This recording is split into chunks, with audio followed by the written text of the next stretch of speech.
이번에는 의원 정수와 관련된 얘기는요, 마무리가 된 걸 됐다고 많은 분들이 생각을 하셨는데 다시 얘기가 또 나오고 있습니다. 늘려야 되는가? 이런 문제입니다, 지금. 기사 일단 준비되어 있는데요. 매일경제입니다. 여론 반대 불구 의원수 확대 불지피는 국회다. 이렇게 돼 있습니다. 문희상 국회의장 어제 유성엽 신임 평화당 원내대표와 만나서 뭐 대화를 나눠뒀는데 이 유성엽 새 원내대표가 이제 요 의원 정수 문제를 좀 거론을 했어요. 그러자 문 의장 관련 법안 하루면 준비될 수 있다. 그렇지만 여론이 문제가 아니냐 이렇게 얘기를 했어요. 그리고 세비 50% 깎고 50명 늘리자 뭐 이런 얘기도 좀 나오고 있는 상황입니다. 그런데 이해찬 더불어민주당 대표는 300명 넘으면 안 된다. 이거는 당론이다. 그러면서 반대 입장을 나타내고 있어요. 그래서 지금 선거법 패스트트랙에 올라 있죠. 근데 지금 논의가 이렇게 또 가고 있습니다. 그래서 어떻게 될지 모르겠습니다. 관련 기사 하나 더 있습니다. 보시죠. 동아일보입니다. 평화당 의원수 확대 주장 일단 제동 이렇게 돼 있습니다. 문희상 의장 국민이 진절머리 뭐 이게 부정적 그러나 동의 얻으면 바로 가능하다. 여지는 남겼습니다. 뭐 역시 이해찬 대표의 발언 소개하고 있고요.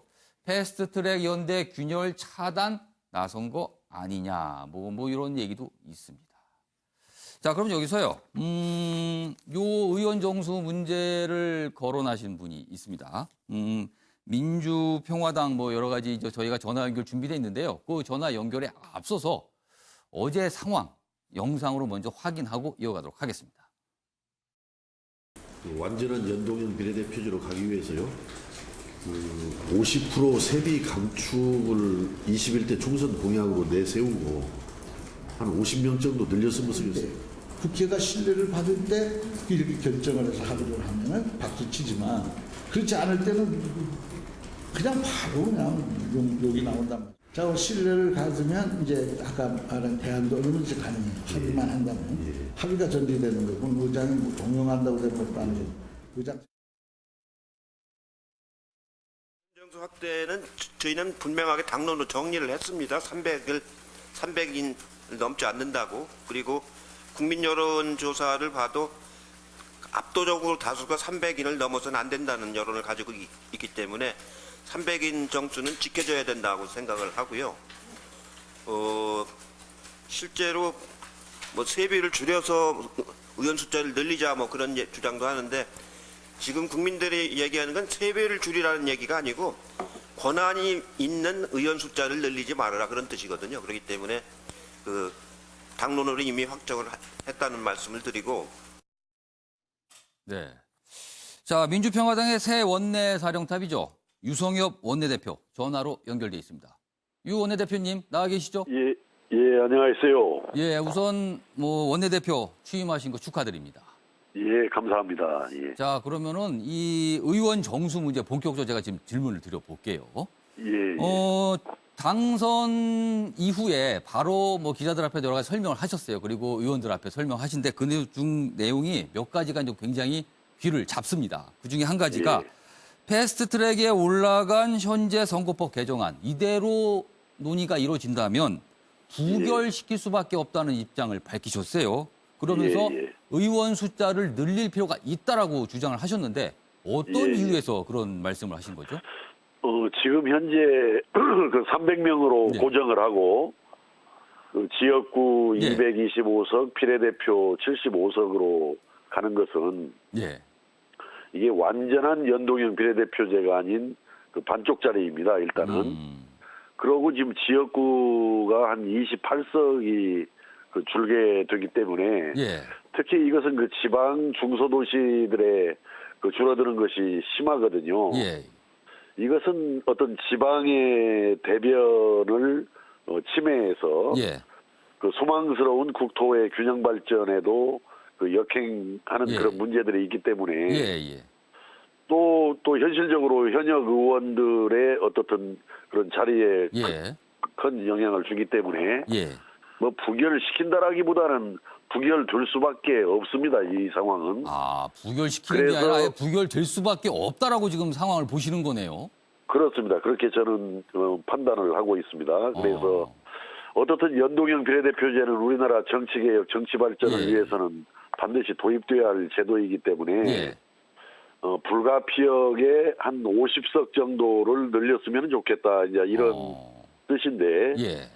이거 사실 제가 지금 고양이 목에 방울 달기에 나선 겁니다. 이거 예. 국민들을 설득하기 쉽지 않고 그렇습니다. 저도 지금 뭐 인터넷 등 SNS에서 온갖 그 비난과 욕설을 제가 현재 듣고 있거든요. 예, 예. 그 현실을 저는 직시하고 있습니다. 그래서 예.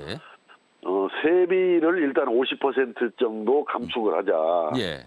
그래서 50명을 늘린다 하더라도 예. 오히려 지금의 의회비보다는 국회비보다는 더 이제 줄어드는 그 결과가 오는 것이고 예.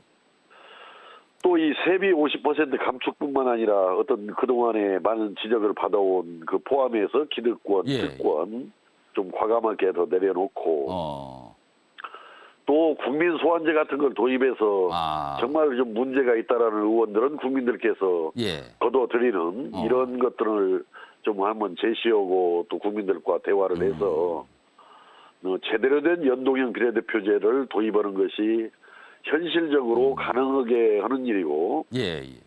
또 이것이 어떻든 우리나라 정치개혁, 정치발전을 위해서 그 도입을 또 해야 될 일 아닌가 이렇게 생각합니다. 지금 국민 여론이, 그러니까 국회를 바라보는, 그리고 국회의원들을 바라보는 국민 여론이 좋지 않기 때문에 만만치 않은 상황이라는 분명히 알고 계신 것 같아요. 그래서 다른 국회 개혁 차원의 내용들을 같이 곁들여서 국민을 설득하자, 이런 말씀을 지금 하신 것 같은데요. 그렇습니다. 현실적으로 보면은 지금 민주평화당이 호남계 의원이 다수를 차지하고 있어요. 그리고 호남계 의원이 향후에 국회의원 숫자가 줄어들게 되면, 지역구 숫자가 줄어들게 되면 직격탄을 받기 때문에 이런 주장을 하는 게 아니냐, 이런 지적도 있습니다, 지금요.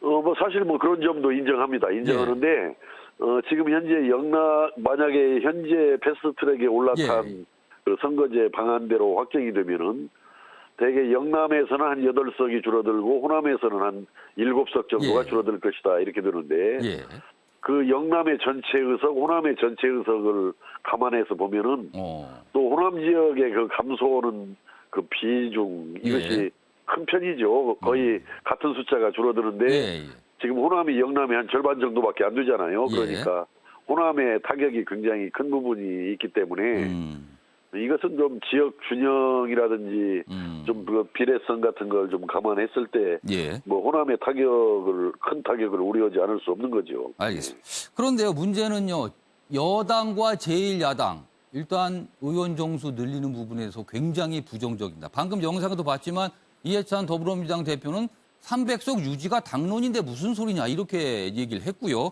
그리고 자유한국당 같은 경우는 아예 비례대표를 없애서 270석으로 줄여야 된다. 물론 지역구는 그 과정에서 늘어난다는 주장을 합니다만 전체적으로 거대 정당들이 부정적인데 어떻게 설득을 하실 수 있을까요?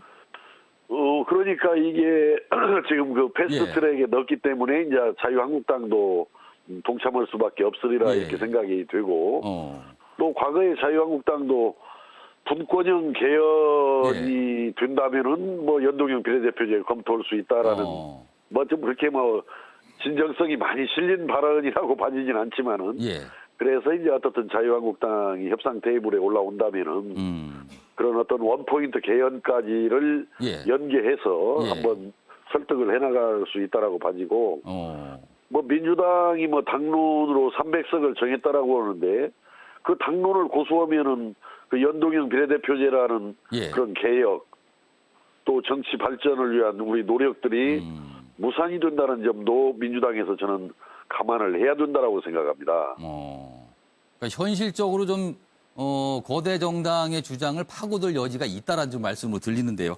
또 한 가지 좀 생각해 볼 문제는요. 지금 패스트트랙에 올라간 선거법 개정안은요.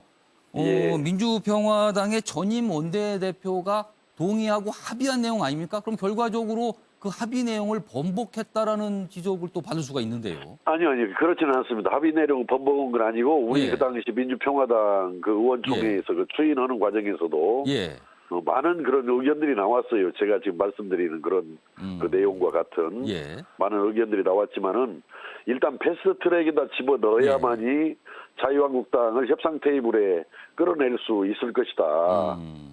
이제 그런 판단도 했던 것이고 또 이 패스트트랙에 탔다고 해서 그게 끝이 아니고 선거법 협상의 시작이기 때문에 일단 거기다 올려놓는 것이 중요하다 해서 일단 패스트트랙에 태우는 것에 대해서 우리가 동의를 하고 합의를 했던 것이다. 이렇게 보시면 될 것 같습니다. 구체적인 동의 내용은 일단 패스트트랙에 선거법 개정안 자체를 올리는 거지 그 구체적인 내용까지는 아니다라고 지금 말씀하신 거네요, 지금.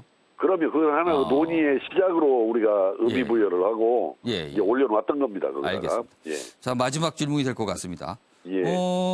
이 당선 직후에 원내대표 당선 직후에 또 하신 말씀 중에 정의당과 교섭단체 구성에 대해서는 굉장히 부정적이라는 말씀을 하셨고요. 대신에 이른바 이제 제3지대 신당이 필요하지 않는가 이런 주장을 하셨어요. 총선을 앞두고서. 그렇다면 이거는 바른미래당과의 연대 또는 합당을 말씀하시는 건가요?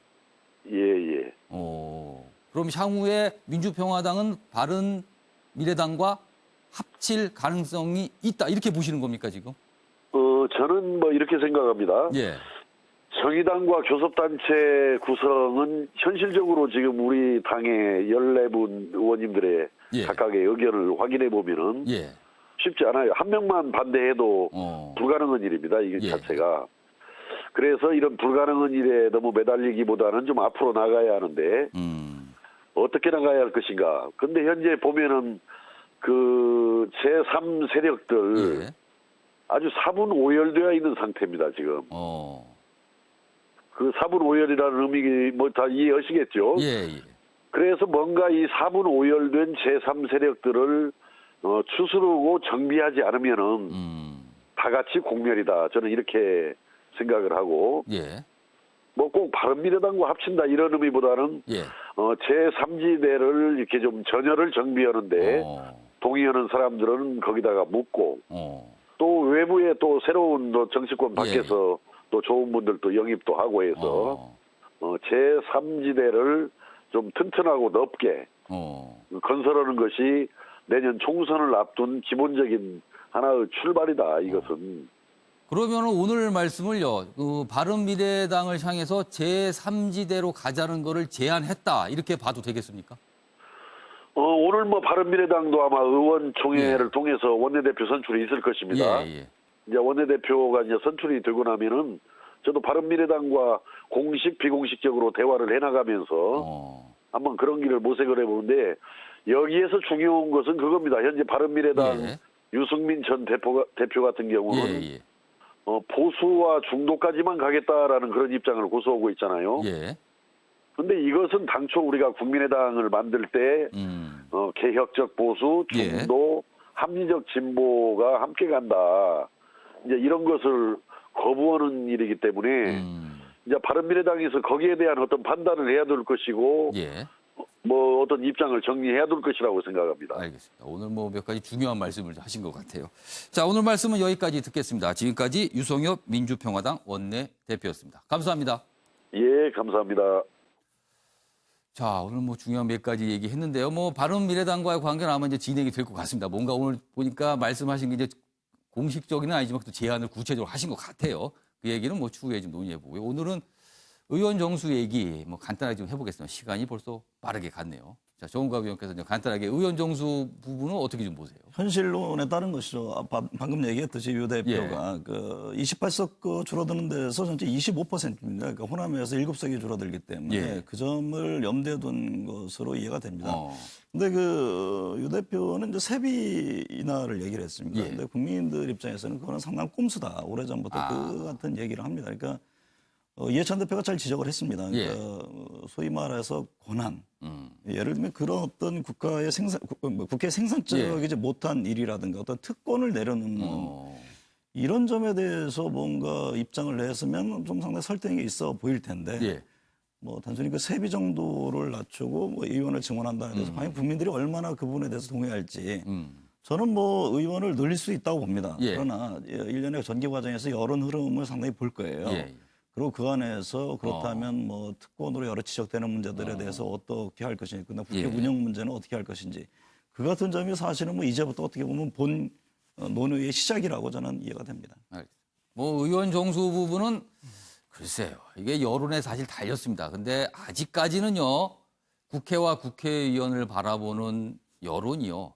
숫자를 늘려줄만 하다. 뭐 이런 얘기는 안 나오는 것 같아요. 그래서 어제 문희상 국회의장도 그 부분에 대해서 고민을 하면서 얘기를 한 것 같습니다.